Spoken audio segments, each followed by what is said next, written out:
সরকার প্রধান হিসেবে প্রথমবারের মতো আজ কক্সবাজার যাচ্ছেন প্রধানমন্ত্রী তারেক রহমান। তার এই সফরকে কেন্দ্র করে জেলা জুড়ে বইছে উৎসবের আমেজ।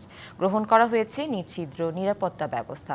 প্রধানমন্ত্রীর সফর উপলক্ষে কক্সবাজার সেজেছে নতুন সাজে। তার আগমনকে ঘিরে বিএনপি ও অঙ্গ সহযোগী সংগঠনের নেতাকর্মীদের মাঝেও বিরাজ করছে ব্যাপক উচ্ছ্বাস।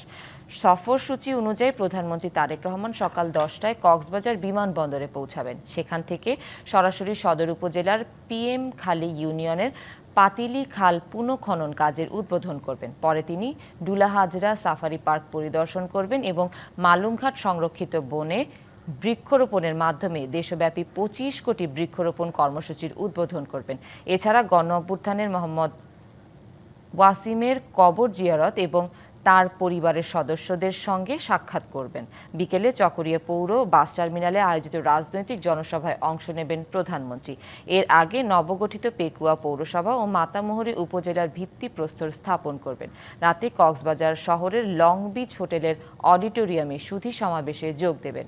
রাতেই কক্সবাজার বিমানবন্দর থেকে ঢাকার উদ্দেশ্যে রওনা হবেন প্রধানমন্ত্রী। নগদ নিয়ে এলো হার না মানা হার অফার। সর্বনিম্ন 10,000 টাকা রেমিটেন্স নগদে পাঠালে থাকছে স্বর্ণের হার জেতার সুযোগ।